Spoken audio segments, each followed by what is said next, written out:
હવે જોઈએ આપણે અવરોધોના જોડાણ. પહેલા જોઈએ શ્રેણી જોડાણ.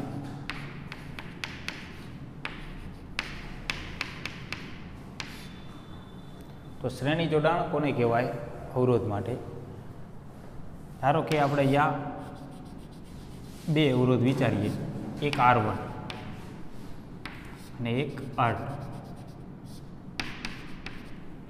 આ બંને અવરોધને આપણે કોઈ એક બેટરી સાથે જોડીએ તો આ બંને અવરોધના બંને છેડા, એક અવરોધનો એક છેડો, બીજા અવરોધનો એક છેડો, બંનેને આપણે જોડી દઈએ અને બાકીના બંને જે છેડા છે એને આપણે બેટરી સાથે જોડીએ તો આ જે જોડાણ બનશે એને શ્રેણી જોડાણ કહેવાય.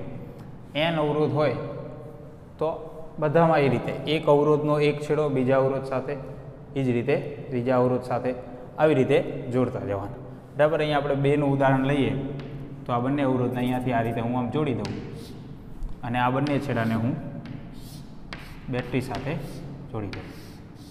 ધારો કે 20 વોલ્ટની બેટરી છે તો બેટરી સાથે આપણે જોડશું એટલે પ્રવાહ આ રીતે પ્લસથી માઇનસ તરફ આ રીતે વહેશે. ધારો કે I જેટલો પ્રવાહ વહે છે. તો અહીંયા પ્રવાહ જે છે એ અવરોધ R1 માંથી જેટલો વહેશે એટલો જ R2 માંથી વહેશે અને આ રીતે ફરી પાછો બેટરીમાં દાખલ થશે. તો પ્રવાહ સરખો રહેશે. તો શ્રેણી જોડાણની અંદર વિદ્યુત પ્રવાહ દરેક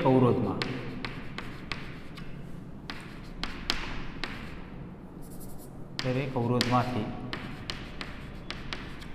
સમાન મૂલ્યનો પસાર થાય એવું આપણે કહી શકીએ. વિદ્યુત સ્થિતિમાન જુદું જુદું થશે બંનેનું. આ અવરોધના બે છેડા વચ્ચે આપણે વિદ્યુત સ્થિતિમાન ગણશું અને આ અવરોધના બે છેડા વચ્ચે આપણે વિદ્યુત સ્થિતિમાન ગણશું તો બંને અલગ અલગ આવશે. ધારો કે આનું V1 આવશે તો આનું V2 આવશે. તો ઓહમના નિયમ પ્રમાણે જો આપણે આને લખવું હોય, બરાબર, V = IR આવું લખવું હોય આપણે પહેલા અવરોધ માટે, તો પ્રથમ અવરોધ માટે આપણે શું લખી શકીએ? તો કે વોલ્ટેજ V1 છે, અવરોધ R1 છે અને પ્રવાહ I છે. તો આપણે આવું લખી શકીએ V1 = I R1. એ જ રીતે બીજા માટે લખવું હોય તો V2 = I R2 આવું લખાશે. ટોટલ વોલ્ટેજ V જેટલો છે અને પહેલા અવરોધનો વોલ્ટેજ V1 છે, બીજા અવરોધનો વોલ્ટેજ V2 છે, એટલે કે બેટરી જે છે એ જ ઉર્જા પૂરી પાડે છે. વોલ્ટેજ એટલે આપણે જોયું હતું વિદ્યુત સ્થિતિમાં એટલે એક પ્રકારની ઉર્જા જ છે. બરાબર. પહેલા અવરોધને અમુક ઉર્જા મળી, બીજા અવરોધને અમુક ઉર્જા મળી, ટોટલ ઉર્જા જે છે એ V છે. તો આપણે એવું લખી શકીએ ટોટલ વિદ્યુત સ્થિતિમાન V છે, આ બંનેનું V1 અને V2 છે, તો શું લખી શકીએ? V = V1 + V2 આવું આપણે લખી શકીએ. તો અહીંયા V1 ની કિંમત આપણને કેટલી મળી? તો કે I R1 પ્લસ V2 ની કિંમત કેટલી મળી? તો કે I R2. આ બાજુ V છે. અહીંયાથી આપણે I કોમન કાઢીએ તો R1 પ્લસ R2 આવું થશે. I ને આ બાજુ છેદમાં લઈ લઈએ, V/I = R1 પ્લસ R2 આવું થશે. તો જો V એટલે કુલ વિદ્યુત સ્થિતિમાન છે બેટરીનું અને I એટલે કુલ પ્રવાહ છે જે પરિપથમાંથી વહે છે. જો હું અહીંયા R1 અને R2 ની જગ્યાએ કોઈ એક અવરોધ રાખી દઉં આખાની જગ્યાએ, જેને હું કહી દઉં R, તો એનો અર્થ શું થયો કે આ બંનેની જગ્યાએ એક અવરોધ આપણે એવો લઈએ કે એનું વિદ્યુત સ્થિતિમાન કેટલું થશે? V, અને એમાંથી કેટલો પ્રવાહ પસાર થશે? I. તો આ આખાની જગ્યાએ આપણે R લખી શકીએ, જેને કહીશું આપણે સમતુલ્ય અવરોધ. એટલે કે આનો અર્થ એવો થાય સમતુલ્ય અવરોધ. આવો શબ્દ શા માટે વાપરી? તો કે આ બંને અવરોધ જે છે એની જગ્યાએ આ અવરોધ રાખીએ તો કંઈ ફરક પડશે નહીં. બરાબર, આ બંનેનો સમતુલ્ય અવરોધ થયો એટલા માટે આપણે એને એવું કહીએ છીએ. તો આની જગ્યાએ આપણે આર લખીએ, આવું લખાશે R1 પ્લસ R2. તો જો અહીંયા આપણે બે અવરોધ લીધા હતા, એ બંનેનો સમતુલ્ય અવરોધ કેટલો મળ્યો? તો કે બંનેનો સરવાળો. તો અવરોધના શ્રેણી જોડાણમાં જેટલા પણ અવરોધ હશે એનો સરવાળો થશે. આની જગ્યાએ 3 લીધા હોત તો શું આવે?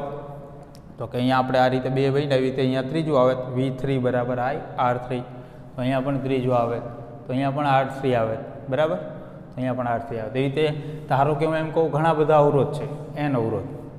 તો n અવરોધ હોય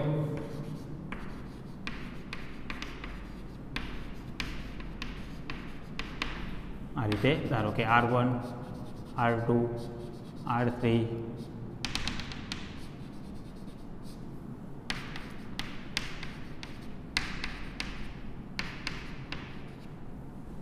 તો એના માટે સમતુલ્ય અવરોધનું સમીકરણ શું થશે? R is equal to R1 plus R2 plus R3 plus Rn આવું થશે. એટલે કે અવરોધોનો સીધો સરવાળો થશે. ધારો કે આપણે એમ કહીએ આ બધા અવરોધ સરખા છે, R1 is equal to R2 is equal to R3 is equal to બધા સરખા છે Rn.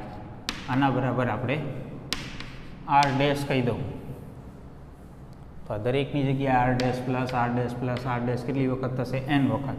તો શું લખાશે? R is equal to n R dash. તો આવું થશે જો આ રીતનું હોય તો n વખત જેટલા R હશે, એક સરખા અવરોધ હોય બધા, તેવું થશે. તો આનો અર્થ એવો થાય શ્રેણી જોડાણની અંદર અવરોધ વધે. બરાબર, જેટલા અવરોધ હશે બધાનો સીધો સરવાળો થશે એટલે કે અવરોધ વધે. અહીંયા પ્રવાહ એક સમાન હોય, યાદ રાખો, શ્રેણી જોડાણમાં પ્રવાહ એક સમાન હોય અને વોલ્ટેજ જુદો જુદો હોય દરેક. બરાબર, આ જ રીતે બીજું આપણે એક જોડાણ જોઈએ, સમાંતર જોડાણ.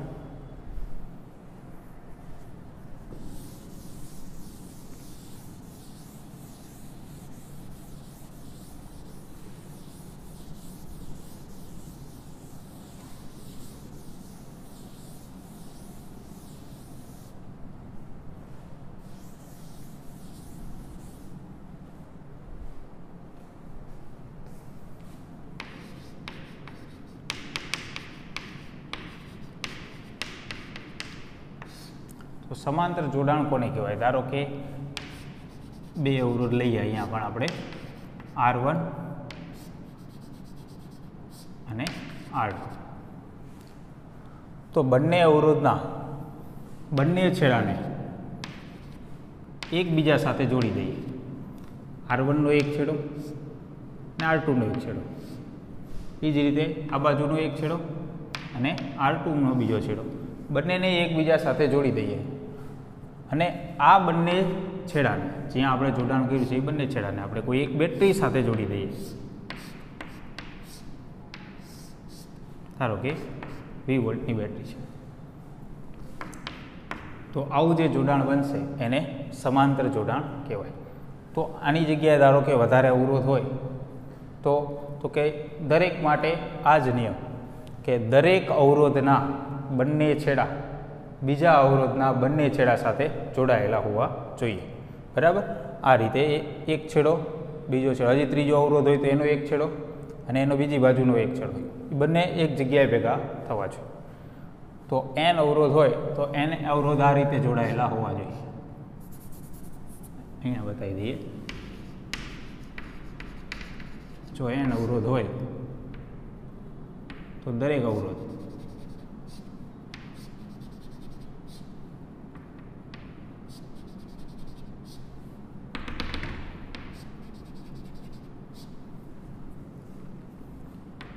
દરેકના એક છેડો એક જ જગ્યાએ ભેગો થવો જોઈએ. આપણે એક આ પોઈન્ટ લઈ લીધો જેને જંકશન કહેવાય, બરાબર, ત્યાં જ ભેગા થવા જોઈએ દરેક. બીજી બાજુ એ જ રીતે કોઈ એક પોઈન્ટ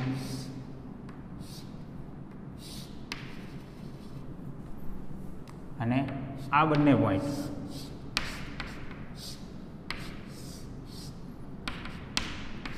બેટરી સાથે જોડાયેલા હોવા જોઈએ. તો આ રીતનું જોડાણ હોય એને સમાંતર જોડાણ કહેવાય.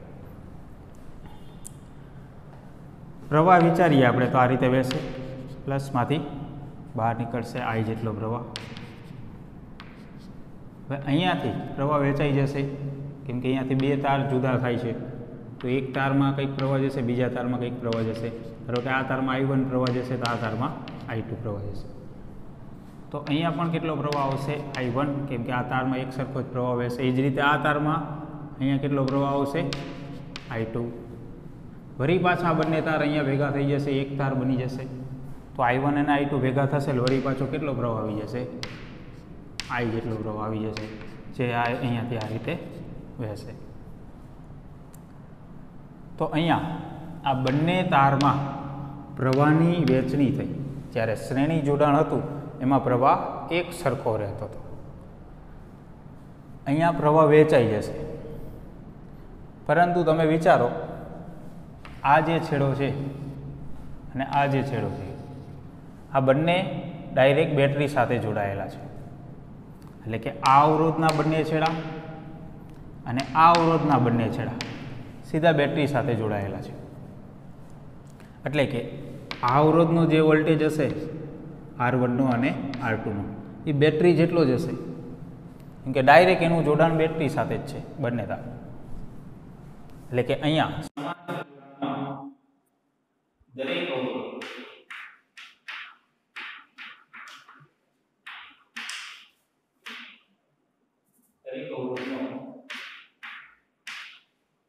બે છેડા વચ્ચે વિદ્યુત સ્થિતિમાનમાં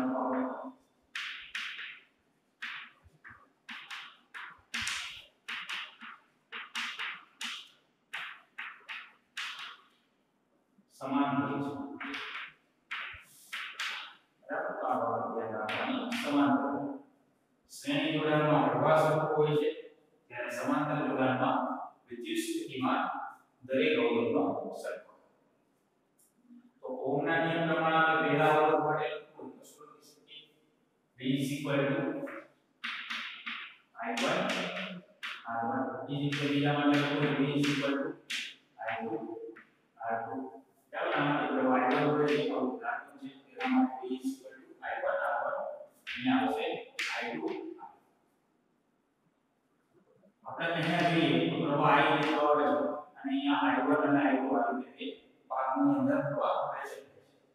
એ જ રીતે અહીંયા I1 અને I2 બંને પ્રવાહ ભેગા થાય છે, અને મૂળ પ્રવાહ છે તો એ I. તો આપણે આ રિએક્શન માટે શું લખી શકીએ? I I1 I2 લખી શકીએ. અહીંયા I1 ની જગ્યાએ આપણે લખી શકીએ આના પર વિચારો. I1 કેટલું થાય? અને પછી I1 V ના છેદમાં R1. અહીંયા શું લખાશે? V ના છેદમાં R1 પ્લસ I2 ની જગ્યાએ શું લખી શકાશે? એટલે V ના છેદમાં R2. અહીંયા બે V ના છેદમાં આ બાજુ.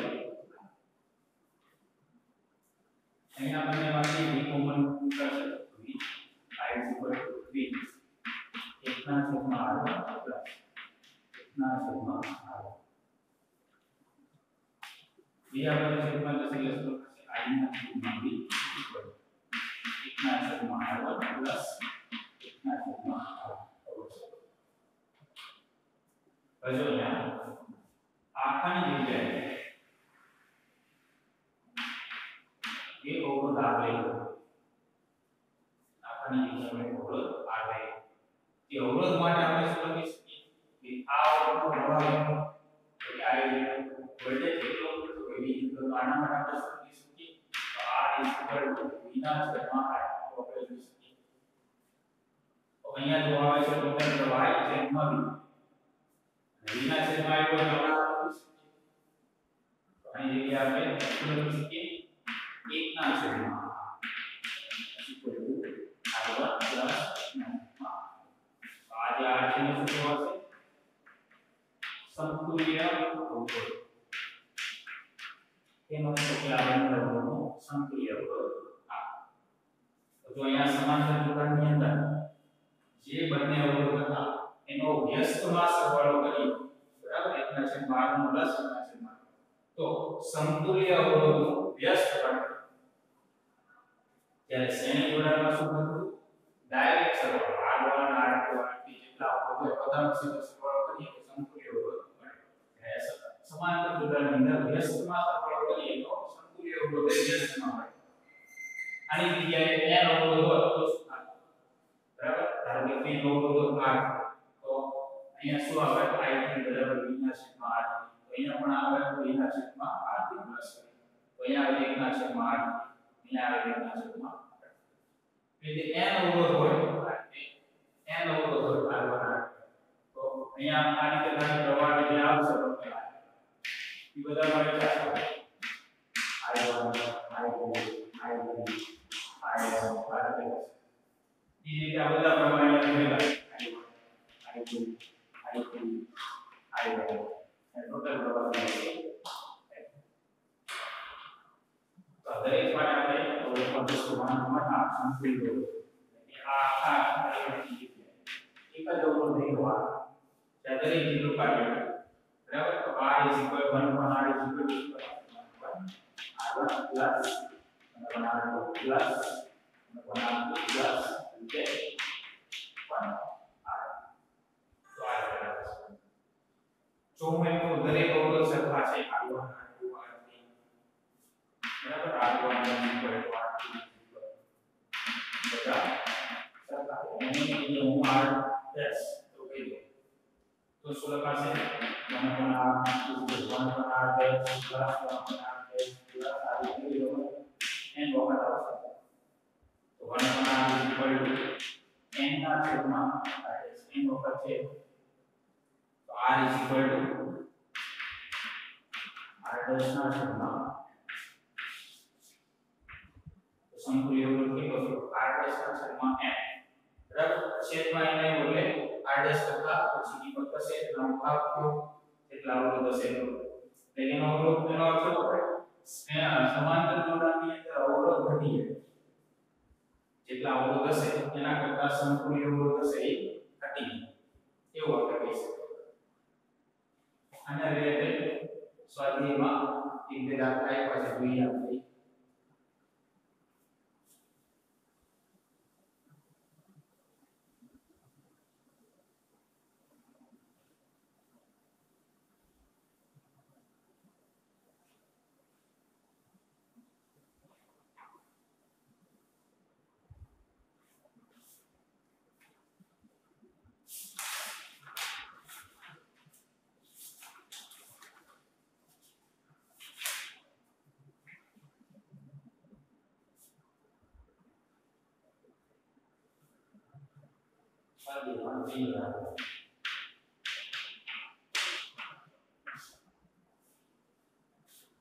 બે ક્વેશ્ચન લીધા છે પહેલું 1 ઓમ 2 ઓમ 3 ના 3 અવરોધ શ્રેણીમાં જોડેલા છે તો આ શ્રેણીમાં કુલ ઉપર 1 ઓમ 2 ઓમ અને શ્રેણીમાં જોડેલા છે સમતુલ્ય અવરોધ કેટલો સમતુલ્ય અવરોધ કેટલો R R1 R2 R શ્રેણી જોડવામાં સરવાળો થશે 1 પ્લસ 2 પ્લસ 3 સરવાળો થશે બરાબર પહેલાનો સરવાળો છે જો આ સંબંધને 12 વોલ્ટ જોઈએ અને અવગણ્ય આંતરિક અવરોધ ધરાવતી બેટરી સાથે જોડવામાં આવે તો દરેક અવરોધના છે વોલ્ટેજનો તફાવત શોધો આ દરેક અવરોધને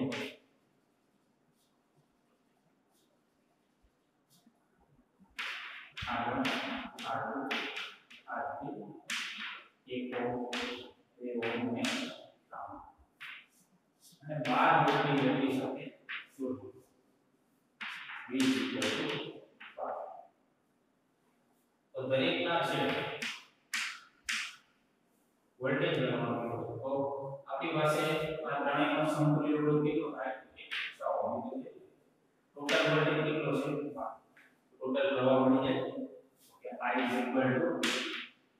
I V बाय R तो वोल्टेज છે R ને અવરોધ ટોટલ છે અંદર એકનો ટોટલ અવરોધ છે 6 તો કેટલો થશે 2 એમ્પિયર પ્રવાહ છે તો પ્રવાહ મળી ગયો 2 એમ્પિયર થાય એટલે આ દરેકમાંથી 2 એમ્પિયર પ્રવાહ વહેશે આ એક સરખો શ્રેણી જોડાયેલ છે તો દરેકના 2 ચાલો આના બે છેડા વચ્ચે આના બે છેડા વચ્ચે વોલ્ટેજ ગણવું V1 R1 इस રીતે બીજા માટે શું થાય V2 R R2 इस રીતે બીજા માટે V3 R R3 દરેકના વોલ્ટેજ મળી પ્રવાહ છે 2 અને અવરોધ છે પેલો અવરોધ છે આ જ રીતે બીજા માટે પ્રવાહ છે 2 બીજો અવરોધ છે 2 અવરોધ છે ચાલો આ રીતે 2 અને 6 सही 6 अंदर एक सरળ કરો તો જો બાદ થઈએ 2 4 અને 6 બીજો પ્રશ્ન ક્લિયર આવશે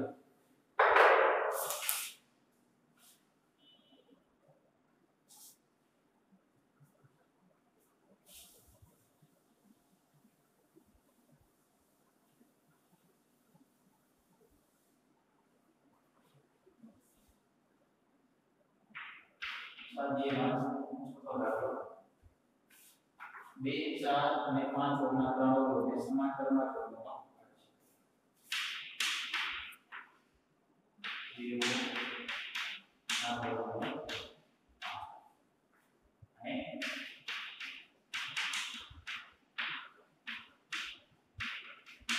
સમાંતર જોડાણમાં હોય તો સમતુલ્ય અવરોધ R1 plus 1 R2 plus 1 R3 છે સમાંતર જોડાણ છે એટલે વ્યસ્તમાં સરવાળો થશે તો સમતુલ્ય અવરોધ બનાવવાના આપણે 1/2 plus 1/4 plus 1/5 થશે સાદું વાપરી લઈએ તો 1/5 is equal to આપણે અહીંયા મૂકીએ is plus R છે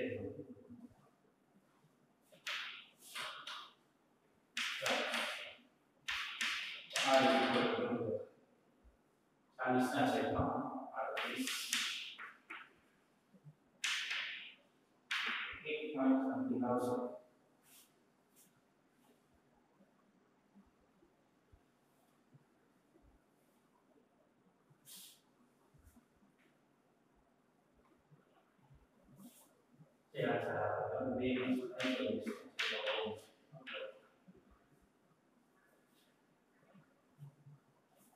પછી બીજો પ્રશ્ન છે એમાં જો આ સિલિન્ડરને 20 વોલ્ટ કુલિયર અવગણી આંતરિક અવરોધ આવે છે તો દરેક અવરોધમાંથી વહેતો પ્રવાહ અને બેટરીમાંથી ખેંચાતો કુલ પ્રવાહ અહીંયા આ રીતે ઉદાહરણ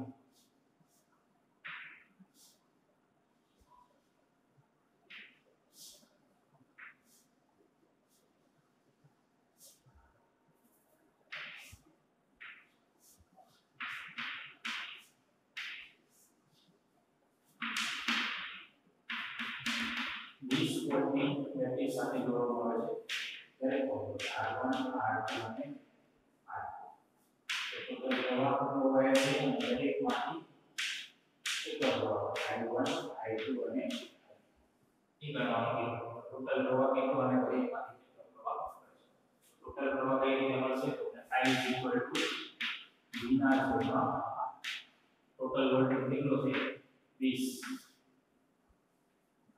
અને ટોટલ અવરોધ કેટલો છે તો કે 20 ના છેદમાં 19 20 ના છેદમાં 19 ઉપર આ રીતે તો આ કેન્સલ થઈ જશે તો 19 એમ્પિયર ટોટલ પ્રવાહ અને બીજું બનવાનું કીધું છે દરેક અવરોધમાંથી કેટલો પ્રવાહ હશે. તેના અવરોધ માટે આપણે લખવું તો લખી શકીએ I1 V ના છેદમાં R1. વોલ્ટેજ તો દરેકનો સરખો જ હશે, સમાંતર જોડાણ છે. I1 V ના છેદમાં R1. તો V એટલે 20 અને R1 એટલે 2. તો કેટલું આવશે 10 એમ્પિયર. આ જ રીતે બીજા અવરોધમાં લખવું તો I2 V ના છેદમાં R. વોલ્ટેજ 20 અને અવરોધ થશે બીજો અવરોધ છે 4 એ 5 એમ્પિયર. આ જ રીતે બીજા માટે I2 V ના છેદમાં R3. વોલ્ટેજ છે 20 અને અવરોધ છે 5 એ 4 એમ્પિયર. તો આપણને ગણવાનું કીધું હતું કુલ પ્રવાહ કેટલો. તો કે 19 એમ્પિયર. અને દરેક અવરોધમાંથી કેટલો પ્રવાહ હશે તો કે પહેલામાંથી 10 એમ્પિયર, બીજામાંથી 5, બીજામાંથી 4 એટલે ટોટલ 19. બીજું જુઓ તમે અહીંયા 10 એમ્પિયર છે સૌથી વધારે પ્રવાહ, એનાથી ઓછું, એનાથી ઓછું. અવરોધ તમે જુઓ ત્રણેય તો આ 2 ઓહ્મ છે, આ 4 ઓહ્મ છે, આ ત્રીજો છે 5 ઓહ્મ છે. તો જેનો અવરોધ ઓછો હોય એમાંથી પ્રવાહ વધુ હોય. બરાબર છે, આપણે જોઈશું. સ્વાધ્યાયમાં 20મો દાખલો આપ્યો છે એ જોઈએ પહેલા.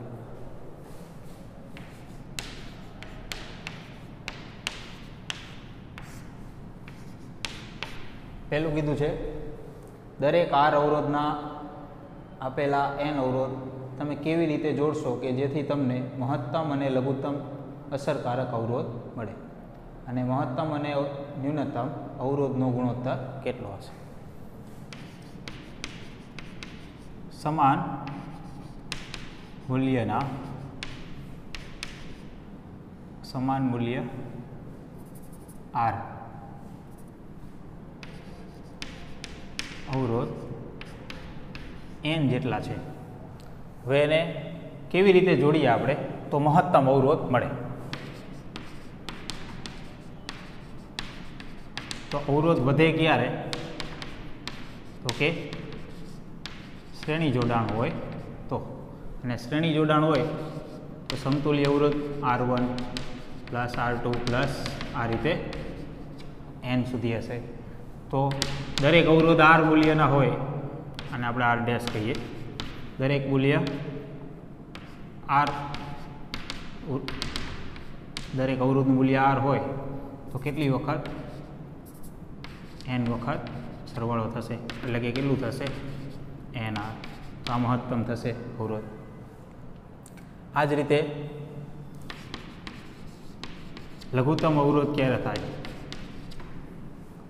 તો કે લઘુત્તમ અવરોધ સમાંતર જોડાણ હોય ત્યારે. અને સમાંતર જોડાણ હોય તો 1/R dash is equal to 1/R1 plus 1/R2 plus આ રીતે n વખત થશે. દરેક અવરોધનું મૂલ્ય R છે તો આ રીતે લખાશે 1/R dash is equal to 1/R plus 1/R plus આ રીતે n વખત. તો 1/R dash is equal to n/R n વખત છે એટલે તો R dash is equal to R ના છેદમાં n આટલું આવશે. તો લઘુત્તમ અવરોધ મહત્તમ અવરોધ છે એ NR આવશે, અને લઘુત્તમ અવરોધ છે એ R ના છેદમાં n આવશે. તો બંનેનો ગુણોત્તર, અને 1 કહી દઉં અને 2 કહી દઉં. તો બંનેનો ગુણોત્તર ગણવાનો કીધો છે. તો R1 dash R2 dash is equal to આ છે NR અને R2 ડેશ છે R ના છેદમાં n. તો n ઉપર જશે n સ્ક્વેર RR, સોરી ઊંધું લખ્યું, n/R.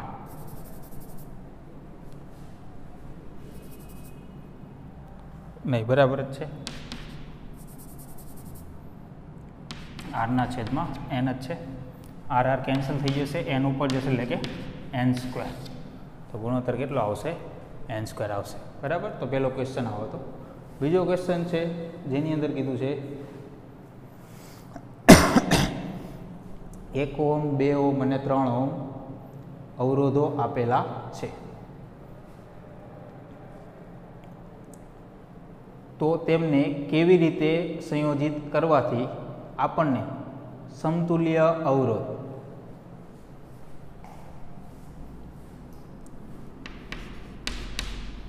એક ઓહમ 2 ઓહમ અને 3 ઓહમ 3 અવરોધ આપેલા છે. તો આને આપણે કેવી રીતે જોડીએ તો સમતુલ્ય અવરોધ જુદા જુદા આપ્યા છે. એમાંથી પહેલું કીધું છે 11/3 ઓહમ થાય.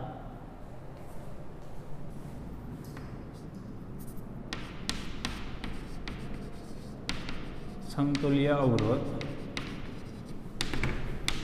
11/3 ઓહમ થવો જોઈએ. તો આ ત્રણેયને આપણે કેવી રીતે જોડીએ તો આવું થાય. તો જુદી જુદી રીત આપણે વિચારીએ.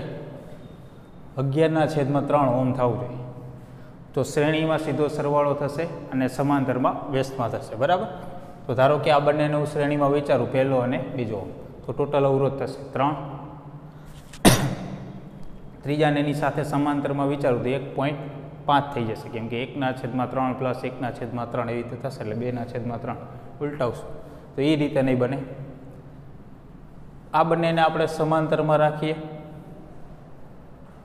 પહેલું અને બીજાને, અને એની સાથે ત્રીજા ઓહમને શ્રેણીમાં રાખીએ તો કેમ થશે? તો કે 1 અને 2 ઓહમને સમાંતરમાં રાખશું તો અવરોધ ઘટશે 1 અને 2 કરતાં, અને એ 3માં ઉમેરાશે, એટલે કદાચ બની શકે એવું. બરાબર. તો આપણે એ ગણી જોઈએ. સમાંતર જોડાણ 1 અને 2 ઓહમ,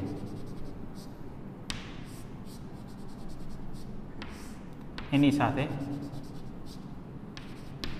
3 ઓહમ શ્રેણી. તો આનો આન્સર કેટલો આવશે? પહેલાં તો આ બેનો તો કે 1 × 2/1 + 2 આવું થશે, એટલે કે 2/3 આવું થશે. એની સાથે આ શ્રેણીમાં થશે એટલે કે એનો સરવાળો થશે. બરાબર. તો આ આવશે, આ રીતે બની શકશે. તો જુઓ આ રીતે થશે. આનો સમતુલ્ય અવરોધ કેટલો આવશે? તો કે 2/3 એટલો આવશે. એની સાથે આ શ્રેણીમાં છે એટલે ટોટલ સમતુલ્ય અવરોધ કેટલો આવશે? 2/3 ઓહમ પ્લસ 3 ઓહમ, એટલે લસા લઈશું એટલે 2 + 9/3 એટલે કે 11/3. તો આ શક્ય થશે. 1 અને 2 ઓહમને સમાંતરમાં રાખીએ, એની સાથે 3ને શ્રેણીમાં રાખીએ. આપણી પાસે ટોટલ 3 અવરોધ છે, તો સમતુલ્ય અવરોધ 11/3 આ રીતે બનશે. બીજો સમતુલ્ય અવરોધ આપણને કીધો છે 11/5 આટલો થવો જોઈએ.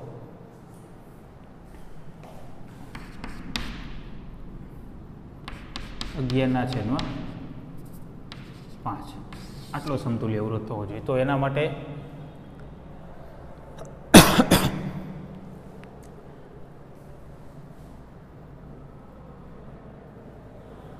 એક અને 3ને સમાંતરમાં રાખીએ તો કેટલો આન્સર આવશે? 1 × 3 1 + 3 એટલે કે 3/4 0.75 પ્લસ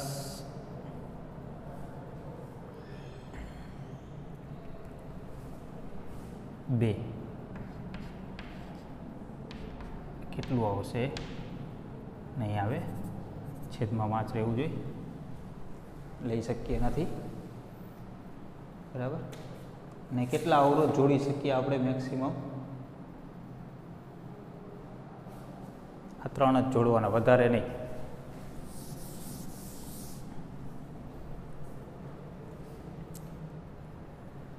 તો બીજું જોડાણ કયું વિચારશું આપણે?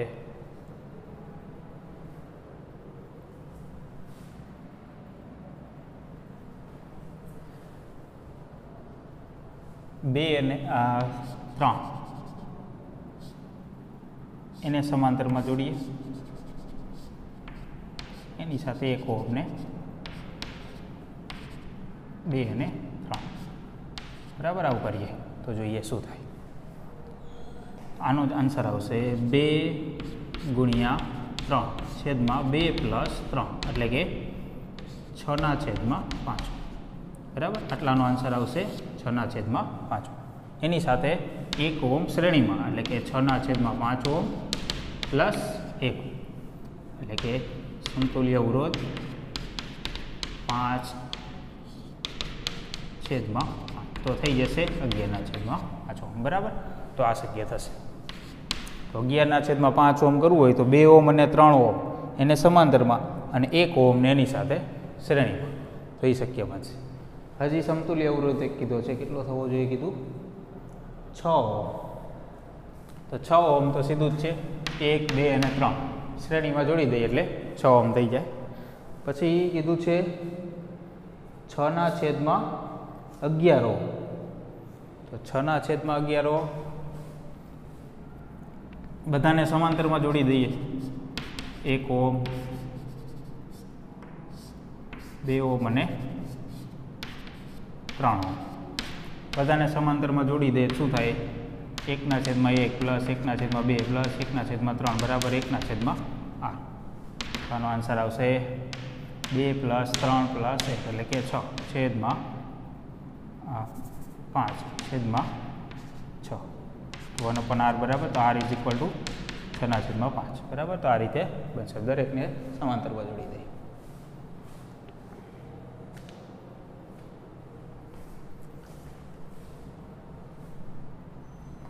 લસા લઈએ તો કેટલો આવશે?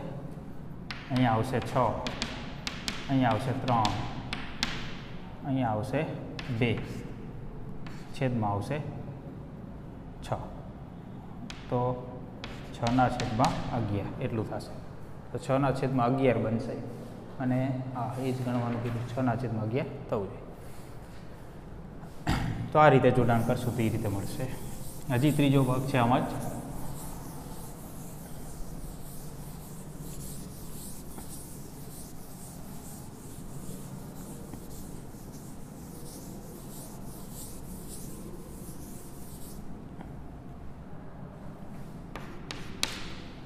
જેમાં આપણને આકૃતિ બતાવી છે, સમતુલ્ય અવરોધ કહેવાનો છે. તો આ રીતે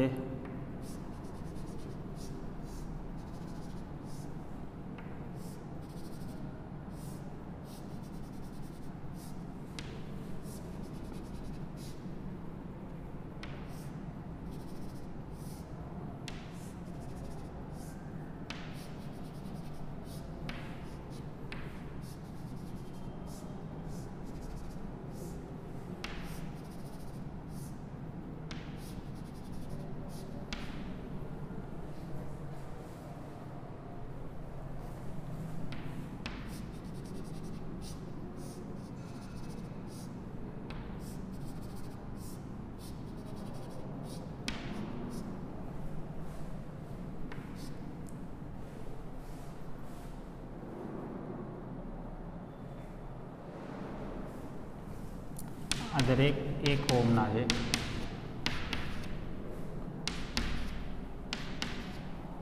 અને આ દરેક 2 ઓહમના છે.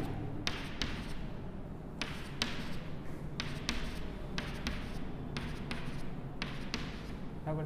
આ નીચે જે બધા અવરોધ છે આ બધા 2 ઓહમના છે અને ઉપર છે એ બધા 1 ઓહમના છે. તો આનું સમતુલ્ય અવરોધ આપણે કહેવાનું છે કેટલો થશે.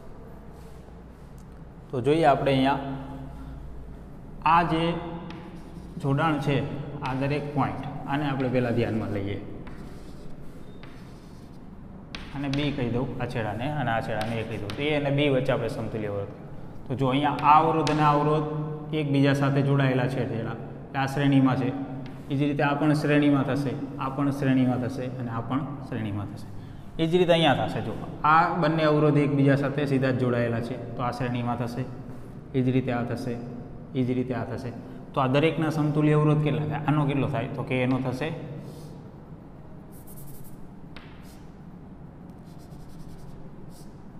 2 ઓહ્મ, કેમ કે બંને 1 ઓહ્મના છે. એ જ રીતે આનો સમતુલ્ય અવરોધ કેટલો થશે? તો કે 4 ઓહ્મ. આ છેડો છે એ, બરાબર. તો આ પોઈન્ટ આ આવશે 2 ઓહ્મ, આ આવશે 4 ઓહ્મ. તો એને આપણે આ રીતે દર્શાવી દીધા. એ જ રીતે આ 2 આવશે અને આ 4 આવશે. તો દરેકમાં આવું જ થશે.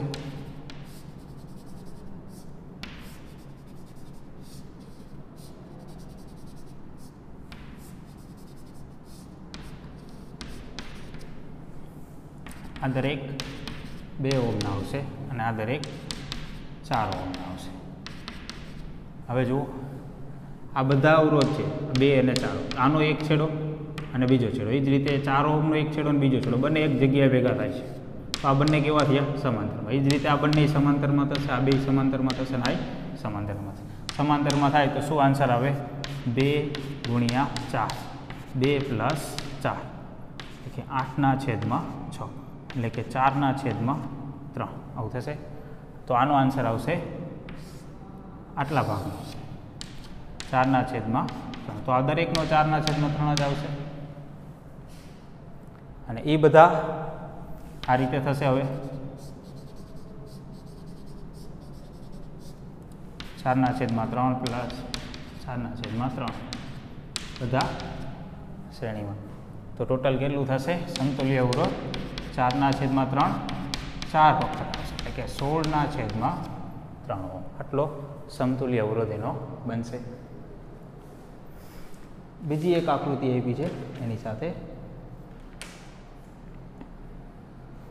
જે એકદમ સિમ્પલ બતાવ્યું છે. આ રીતે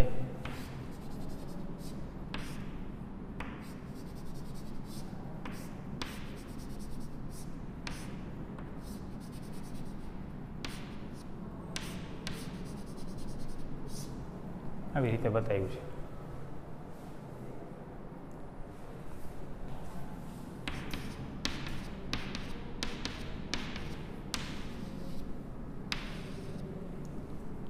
ટોટલ 5 અવરોધ છે ને 5એ 5 આ રીતે એક જ સાથે આવી રીતે જોડાયેલા છે. જો તરત જ ખબર પડી જાય એવું છે. આ બધા શ્રેણીમાં જ છે એક સાથે જ, બરાબર. તો 5 બધાનો સરવાળો થશે